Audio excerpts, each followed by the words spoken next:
Hello there. Today is lecture number 11 of a series of lectures on transistor design and applications. And today we are having this application of a temperature controller for a 50 watts heater. Okay. Most of the stages that you have in here, we have discussion about in the past. You see, you have 10 other lectures. So if you missed anything, just go back and you will find a full details of any section that you do not understand. And before I start my lecture, I would like to ask you please to subscribe and provide a little bit of encouragement. Okay? So I want you to learn, to watch, learn, and to have fun with electronics and for transistors in particular. Okay, so what do we have in here?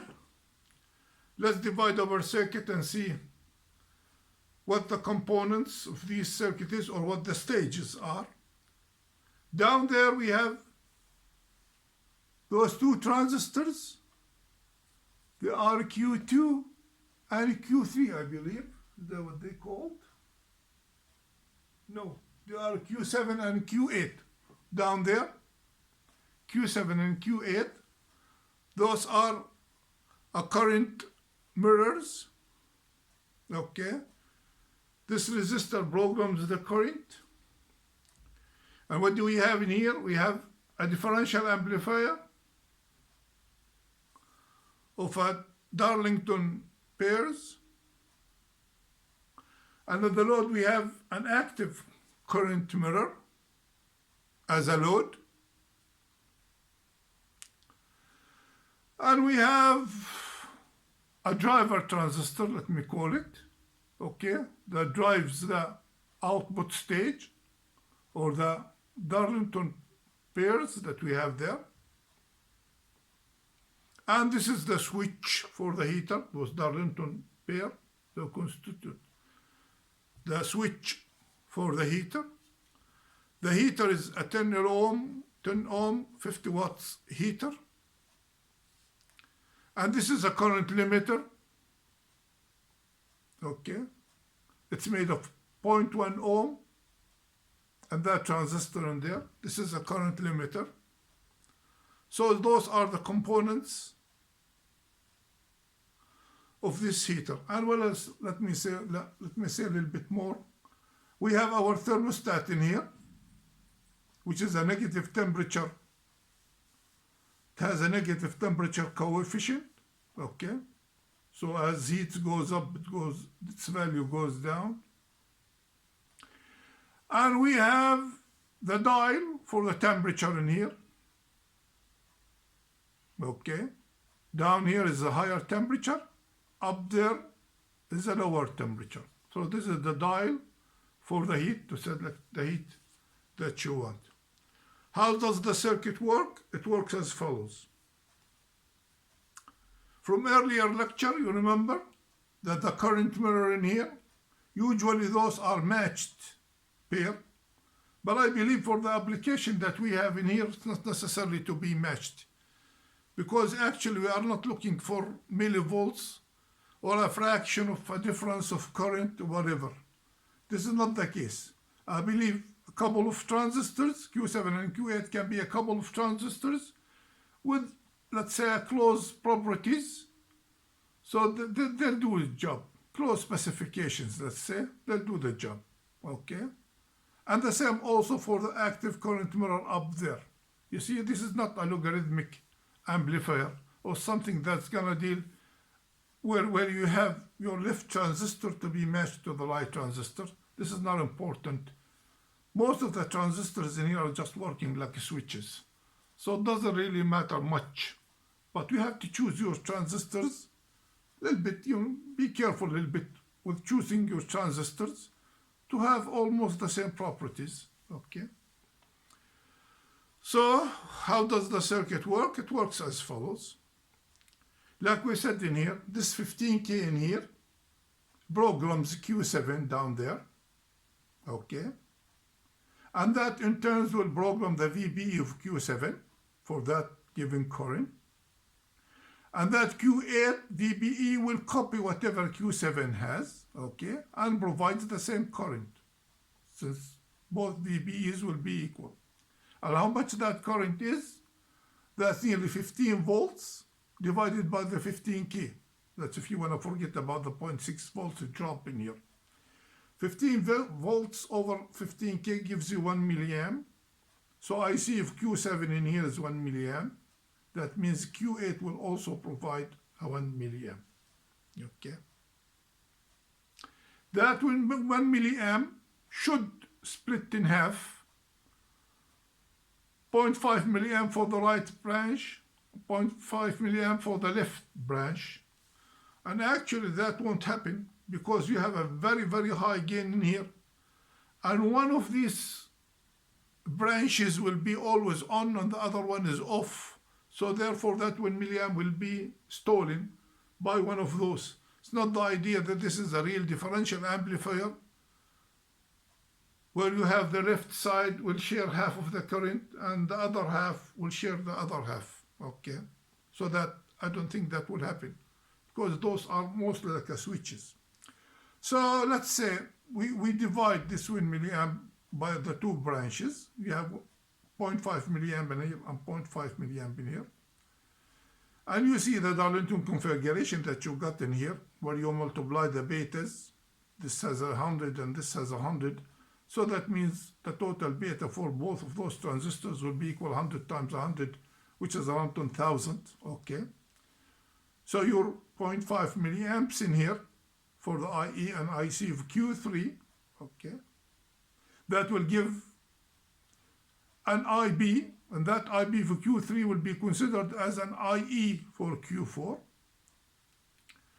And when you divide this also by 100, you're going to get something like around, I don't know, 0.5 milliamp divided by the 10,000 gain of both of those transistors. You get something like about 5 nanoamps in here, 50 nanoamps. You have around 50 nanoamps in here. And those 50 nanoamps will be going up. This is the electronic current, will be going up to the VCC. So that means they're going to lower the voltage, whatever is set in here, by about 1 milliamp, 1 millivolt. That's all the drop that you're going to get in here. And this is the idea of having those two transistors as a Darlington pair. You want IB in here to be truly neglected. So it won't affect the dial set that you got for the 10 kilo ohm where you set the temperature. And you don't want the voltage in here to be affecting your setting temperature. So when you get something like about 50 nanoamps and multiplying by about 2K, you're going to get something like about 0.1 millivolt or whatever. That 0.1 millivolt won't do much. Okay, won't affect our set temperature. Okay, now let's see how the circuit works. Okay, let's say first we want to increase our temperature. So we set this dial downward, and that means we're going to have less voltage on VBE of Q4. Okay, less voltage. Less voltage means you are turning off those two transistors and turning those transistors on. I mean, look at it. Look at it this way. Okay, those transistors are in series. You can consider that they are in series. Once you pull this down, okay, and that one is fixed, and they are in series. So that means those will be shutting off, shutting down, okay, and those two will be turning on. So those are shutting off and those are turning on. And the idea that you're going to have less current passing this way and more current are passing the other way. So that 1 milliamp will be stolen by Q2. And no current will be going that way. Now once that 1 milliamp goes this way, okay, through Q5, that means VBE of Q5 will be programmed according to that 1 milliamp that you have in here. Okay, and we'll try, and that Q6 will copy whatever VBE Q5 has, and we'll try to pass that 1 milliamp in there. But that won't happen, of course. Why? Because those are shut off. And that means that that transistor will go into saturation, because it can't drive that 1 milliamp through and off transistors. Okay? Once it saturates, its current will go toward Q9. So that 1 milliamp that programmed by Q5 and now copied into Q6, okay, will go through Q9. This branch is off, so this branch is on. And therefore, the 1 milliamp will be going through Q9. Once you have your current through Q9, that 1 milliamp, that milliamp will draw this like crazy, as a matter of fact. And that means this transistor will saturate, and its current will go to the Darlington pairs, Q10 and 11, if I see clearly. Yes, Darlington pairs of Q10 and Q11, and that means both of these transistors will be on. Okay. Once they are on, you are transferring your 50 volts to the heater, and that means you have about 5 amps of current going through the 50 watts heater, turn on 50 watts heater. And this protection mechanism in here, we'll talk about it later. By the way, we don't need to talk about it right now, because I don't think it's actually protecting the load or anything, just protecting those 2 transistors in here in case a short circuit happens, because they are set to 6.5 amps.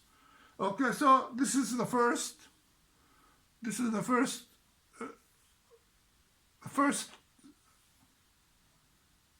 is half of what we want to talk about. We talked about turning on the heater. Now let's see how the heater is turned off. This is half of our discussion, as a matter of fact. Let me say it this way. Now let's see the other half. The other half that we reached as temperature increases, okay, the resistance of this thermistor, negative temperature coefficient thermistors, will be decreasing. And as it decreases, this voltage will be going down. Okay, now we said before, once this goes down, okay, you actually are shutting off those 2 transistors, Q1 and Q2, and you are turning on Q3 and Q4. Like I said, they are in series. This is a fixed point, and this is a moving point. This is going down, therefore those 2 are shutting down, and those ones are turned on. Okay? Once they are turned on, that means you have got your 1 milliamp. Your 1 milliamp will be going through Q3, all the way to Q6. Okay? All the way to Q6. And because Q6 are copying Q5, which has no current at this time, because those are turned off, so no current is passing through Q2, or very, very low current is going there, and that VBE is copying whatever that voltage in there. So that means this doesn't want to pass any current, and this one will do the same, won't pass any current, okay? And in a case like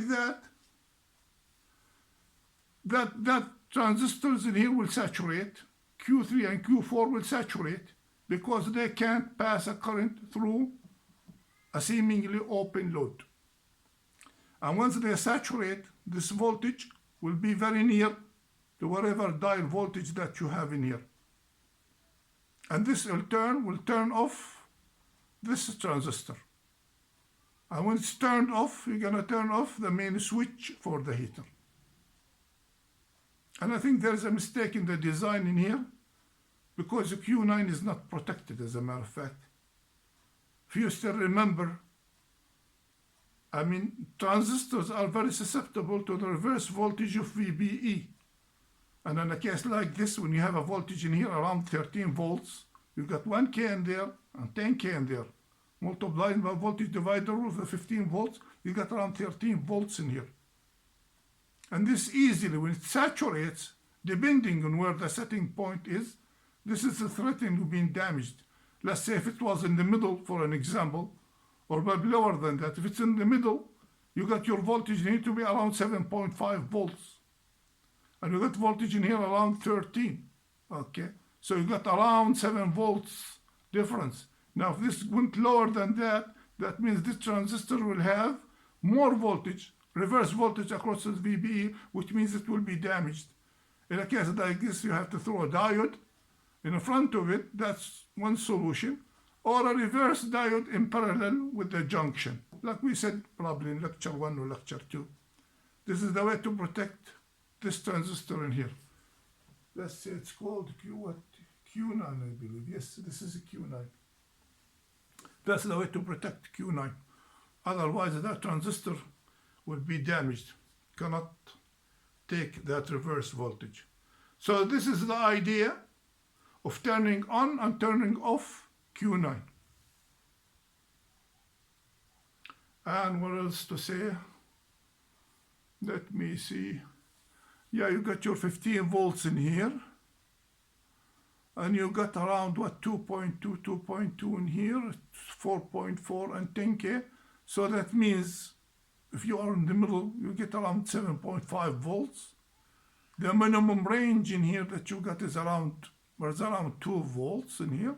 And the maximum for the minimum temperature, the maximum voltage here needs to be around 13 volts. So this is the swing, and this is the idea really. It shows the merit of any differential amplifier stage, that you can move this point up and down. See, that's the idea. Since you have your current source in here, this point can go all the way to something like about 2 volts or 1 volt, okay, and goes all the way up to about 14 volts.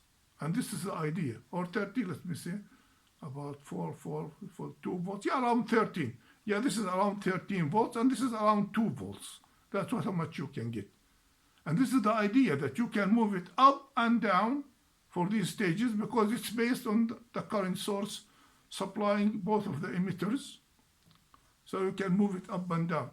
Actually, you can look at these devices in here as an amplifier, because without a feedback, that won't work. Because the difference of 1 millivolt in here will drive this crazy. I mean, you got, if you still remember, the gain for such a differential amplifier without even the Darlington base, you are talking about an infinite resistors looking into the collector of this transistor in here, divided by the 2 little REs of Q2 and Q3. And now we're adding another transistors in there as the Darlington pairs. That means that a huge gain that you already have is multiplied by another HFE or another 100. That means this can never work as an amplifier without a feedback. No way. It works as a switches, always on or off, no matter what. Okay. And let me see what else I can talk about. Yes, let's talk about the current limiter that you have in here. Your current limiter is made of 0.1 ohm, 10 watts, okay? And that current, which is around 5 amps, will be going through the load, okay? Now, in case you got your load shorted, you need to protect those 2 transistors. So you got this protection. This is sensing transistor Q2. It's a sensing transistor for the current.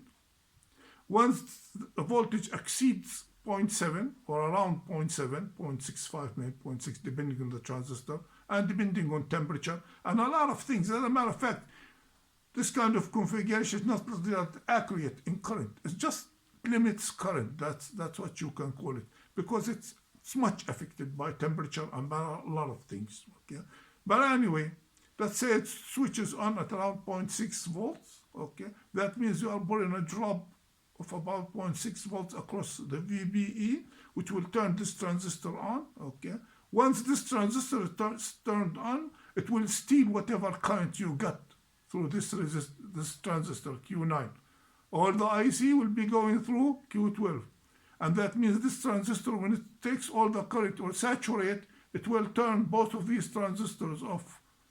Okay, because if you still remember, when this transistor saturates, you got only 0.2 volts across the emitter to the collector. So that means both of these transistors will be shutting off by the saturation of Q12. This is one way of looking at it. Another way of looking at it is when this thing start turning on, any little bit of additional voltage across the VBE will make that current like crazy. If you still remember, 19 millivolts addition to the VBE will double the IC. 60 millivolts across the VBE will create a current of 10 folds whatever IC was. Okay, so that means you can easily steal all the current of Q9, okay, and saturate Q12, and at the same time, okay, turning off both of these transistors. That's of course when the current exceeds the 5 amps. And here it's set to be 6.5 amps. This is why, it gives it a little bit of tolerance, because don't forget also that VBE also, it drops with temperature by about 2.2 millivolts per degree centigrade. So that's why, you have to have some additional current in here in case temperature increases and that VBE start decreasing, to make sure that you will always be able to pass that 5 amps no matter what the temperature is. So I believe that's about it. I don't think we have anything else to discuss about the circuit. Let's see another application too.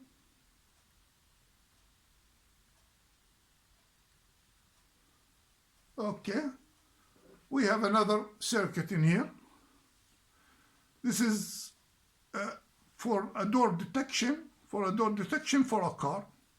Okay. And in case one of the doors is open and the driver is seated, you're gonna hear your buzzer. This is the idea. It's how transistors just work together. And in here, this is not an amplification. Actually, we are talking about switches. That's all. No more than switches. That's what I would say. So the idea in here, if the switch is open, that means the driver's seat is empty, or there is no driver. Okay. And the same thing in here. If the door is closed, also the switch will be open. Sorry, if the door is closed, the switch will be open. If the door is open, the switch will be closed. I mean, this is really confusing, but it makes a lot of sense after you see how the circuit works. I mean, an open door for a closed switch, I mean, it's a bit confusing. Okay, so let's see. Now, if the seat is empty, that means this switch is open.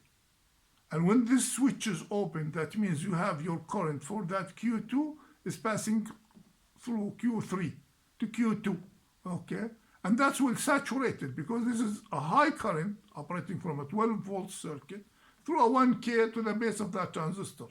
And the load is 1K, so that means this transistor will be saturated. Once it's saturated, you got around 0.2 volts in here. 0.2 volts in here. That means this transistor will be off, okay, and the buzzer won't sound. So the idea of the driver's seat is empty, you won't hear any buzzer, regardless to what the door's condition is, okay. Now, let's see how the other circuit works in here. Let's see one of the doors. Let's see if one of the doors is open. One of them is open. Let's say this one is open, okay. And this one, let me see the logic of that. Okay. Now, if this switch is closed, which means the door is open, one or any of those, both doors are open. If one of them is closed, and they get to this point. If any of these doors are open, so that switch is closed. Once it's closed, you got around 0.7 volts in here, the current going from this diode all the way up to the 1K, so you got around 0.7 volts in here. When you got around 0.7 volts, this 0.7 volts is not enough to turn this transistor on Q1. Why? Because you got another small signal transistor in there, the one N914, that's the notorious small diode, okay? So you won't have 0.7 volts, won't be able to turn that VBE of the transistor and the diode, okay? You need around 0.4 to turn them on. So therefore, this transistor will be off, not a sufficient voltage, okay, at this point, at the anode of that diode. And therefore, this will be off, okay? Once it's off, that means you got all the voltage of the 1K, you got it in here. Now, depends on the driver. If the driver seat is on and it's seated, okay? If it's seated, if he is seated, let me see what's happening in here. Oh yeah, if he is seated, that means this voltage is ground. And when this voltage is ground, this transistor is off. So you got this transistor off, and this transistor is off, and you have your 1K in there driving that transistor in there, which will turn it on with no doubt. There's a very small resistor in here, okay? And that means the buzzer will sound, okay? So I believe the other situation is the same when the other seat is open, which means that switch is closed. It's the same thing. And we discussed what it means to be the driver seated or not seated, because if the driver is not seated, like we said before, that means this transistor will always be on and will be saturated, and that voltage will always be around 0.2 volts, and that buzzer will never work. So I believe that's about it. I don't think we have anything else to say. Let's see what else we have.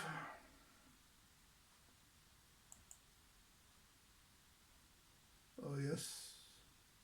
Now our next lecture, I believe we will be talking about the bad circuits, and what to do and what not to do. So we'll discuss this in our next lecture. And later on, let me see what else we have. Oh yeah, start seeing a lot of goodies in here. Yep, this is very nice.